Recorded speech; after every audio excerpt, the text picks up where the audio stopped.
जिस सर को गुरूर आज है या ताजबरी का, जिस सर को गुरूर आज है या ताजबरी का, कल उस पे यही शोर है फिर नौहागरी का। सलाम नमस्ते सत श्री अकाल, मैं हूं आपके साथ हर्षिता मिश्रा और आप देख रहे हैं टाइम्स मेल। बहुत ही पुरानी कहावत है, खोदा पहाड़ निकली चुहिया। पर किसे पता था कि दुनिया का सबसे ताकतवर मुल्क चूहा साबित होगा। इजराइल की हिमायत में यमन पर हमला करने के बाद, इजराइल के लिए यमन पर अमेरिकी बमबारी करने के बाद, नेतन्याहू की नाक बचाने के लिए हूती से लोहा लेने के बाद, पूरी दुनिया में यमन के खिलाफ झाल मजीरा पीटने के बाद, हूतियों की तबाही की कसम खाने के बाद, हूतियों के नाम पर आम लोगों को कत्ल के बाद, लाल सागर में यमन के बागियों पर हमले के बाद, जैसे ही 100 रुपए की चप्पल से अमेरिका का आमना सामना हुआ, जैसे ही 200 रुपए की लुंगी से अमेरिका का जंग हुआ, वैसे ही अमेरिका दुबक कर बैठ गया। किसी ने नहीं सोचा था कि इतनी बड़ी बड़ी डिंगे हाँकने के बाद दुनिया का सुपर पावर एक बित्ते भर मुल्क के आगे सरेंडर कर देगा, क्योंकि अमेरिका ने यमन के हूतियों से सीज फायर कर लिया है। मतलब अमेरिका और हूतियों के बीच अब शांति समझौता हो चुका है, लिहाजा अब अमेरिका के जहाजों पर हूतियों के हमले नहीं होंगे। चलो वियतनाम का जिक्र नहीं करते, चलो कोरियन वॉर का जिक्र हम नहीं करते, सोमालियन वॉर का जिक्र नहीं करते, पर जुमा 8 दिन जंग लड़ने के बाद अमेरिका ने हूतियों के साथ एक टेबल पर बैठकर सीज फायर क्यों कर दिया, जबकि अमेरिका ने खुन्नस में आकर ही यमन के हूतियों को आतंकवादी घोषित किया था। दुनिया भर में शांति, अमन और इंसानी हुकूक का अलम बरदार अमेरिका को आतंकवादियों के साथ शांति समझौता करना पड़ रहा है। वल्लाह, अफगानिस्तान में तालिबान को भी अमेरिका ने आतंकवादी घोषित किया था, क्योंकि तालिबान बहुत ताकतवर था। 20 साल तक अफगानों से जंग के बाद रात के अंधेरे में मुंह छिपाकर सुपर पावर फरार हो गया था। उसके हथियारों पर आज भी तालिबान का कब्जा है, पर हूतियों के 3 महीने की इस जंग में अमेरिका को छठी का दूध याद दिला दिया। 100 रुपए की चप्पल और 200 की लुंगी पहनने वाली कौम ने उस सुपर पावर को घुटने टेकने के लिए मजबूर कर दिया, जिसके सामने बड़े बड़े जुब्बे वाले 100 साल से घुटने टेक कर बैठे हैं। अरब के तमाम देशों में वक्त यमन की वाहिद ऐसा मुल्क है जिसने ना तो सऊदी अरब के सामने घुटने टेके और ना ही अमेरिका के आगे झुका। उल्टा अब अमेरिका ही यमन के आगे झुकने के लिए बेबस हो चुका है। यमन के हूतियों ने अमेरिका के दर्जनों ड्रोन गिराकर तबाह कर दिए। यमन के हूतियों ने अमेरिका के फाइटर जेट को तबाह कर दिया। आए दिन अमेरिका के वॉरशिप पर हूतियों के हमले होते रहते हैं। यहाँ तक कि हूतियों के निशाने से अमेरिका के एयरक्राफ्ट कैरियर भी भाग रहे हैं। तो क्या यमन के हूती अब इतने ताकतवर हो चुके हैं कि अमेरिका ही उनसे दूर भाग रहा है? तमाम के तमाम अरब इस वक्त अमेरिका को अपना सबसे बड़ा आका मान चुके हैं, पर यमन ने अमेरिका की बादशाहत को कबूल करने से इनकार कर दिया। हूतियों की बगावत से अरब देशों के चूल्हे हिल चुके हैं। यमन के हमलों से तेल अवीव से लेकर वॉशिंगटन तक नींद हराम हो चुकी है। सऊदी से लेकर यूएई तक अमेरिका के आगे झुके हुए हैं, पर अमेरिका को झुकाने वाला सिर्फ यमन ही है। इस वक्त मिडिल ईस्ट में ऐसे हालात बन गए हैं जिसकी वजह से अमेरिका को हूतियों के साथ सीज फायर के लिए मजबूर होना पड़ रहा है।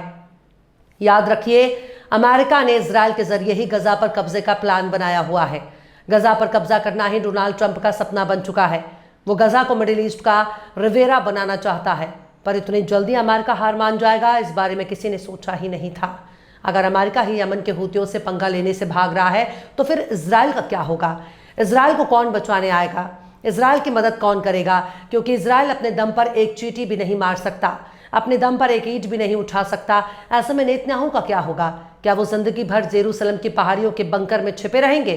ना तो अभी ईसा को आसमान से जमीन पर उतारा गया है और ना ही दज्जाल नजर आ रहा है।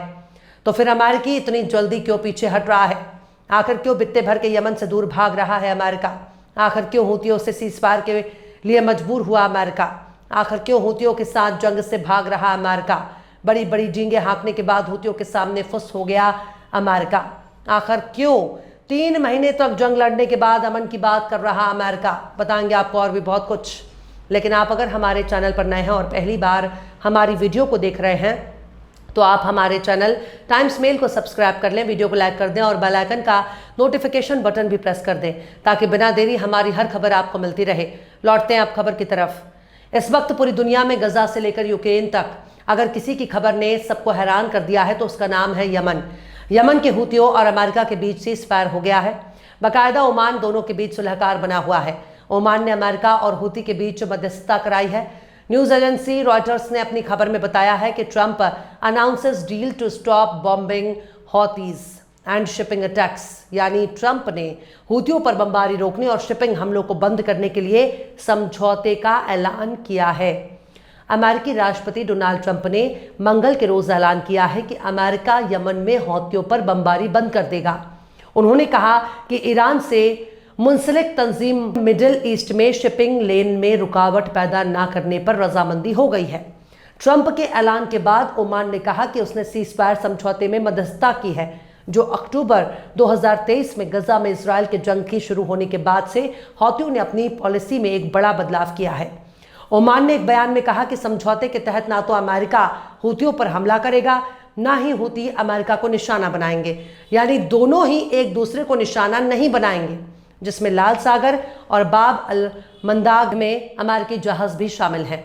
रॉयटर्स ने बताया है कि ओमान के बयान में यह नहीं बताया गया कि हौती इजराइल पर हमले रोकने के लिए राजी हुए हैं या नहीं, पर इस सवाल का जवाब भी यमन के हूतियों की तरफ से आ गया है, क्योंकि अंसारुल्लाह के सुप्रीम पॉलिटिकल काउंसिल के चीफ मेहदी अल-मसाक ने कहा कि उनका ग्रुप गजा की हिमायत हमले जारी रहेंगे। मतलब अमेरिका ने समंदर में इजराइल को अकेला छोड़ दिया। रॉयटर्स के मुताबिक हूती के जेरे कंट्रोल अल मसीरा टीवी ने हूती के हवाले से कहा कि अब से तमाम ज़योनी लोग शेल्टर में रहे या तुरंत अपने मुल्क लौट जाएं, क्योंकि आपकी नकारा हुकूमत आज के बाद आपकी हिफाजत नहीं कर पाएगी। इसके अलावा यमन में अंसारुल्लाह तहरीक यानी हूती सुप्रीम रिवॉल्यूशनरी कमेटी के सुप्रीम लीडर मोहम्मद अली अल हौती ने कहा कि यमन के खिलाफ अमेरिका के हमले रोकने का जायजा लिया जाएगा। उन्होंने ट्विटर पर लिखा कि यमन पर हमले रोकने के ट्रंप के ऐलान के बाद सबसे पहले सतह पर जायजा लिया जाएगा। ये एक ऐसी जीत है जो अमेरिका की हिमायत और नेतन्याहू की नाकामी के बीच के फर्क को दिखाता है और अब उन्हें अपना इस्तीफा दे देना चाहिए। वहीं हूतियों की तरफ बातचीत करने वाले हूती अधिकारी मोहम्मद अबू अब्दुल सलाम ने रॉयटर्स को बताया कि समझौते में किसी भी तरह से इजराइल को शामिल नहीं किया गया जब तक अमेरिकी हमलों को रोकने का ऐलान किया है, और वो अपनी बात पर टिके रहेंगे। तब तक डिफेंसिव मोड में है, इसलिए हम रुकेंगे। यानी हूती लीडर सीधे सीधे कह रहे हैं कि अगर अमेरिका अपनी जबान पर कायम रहता है तो हमारे हमले रुके रहेंगे, लेकिन अगर वो अपनी जबान पर कायम नहीं रहेगा तो हमारा हमला भी जारी रहेगा। कुल मिलाकर इजराइल पर हमला जारी रहेगा।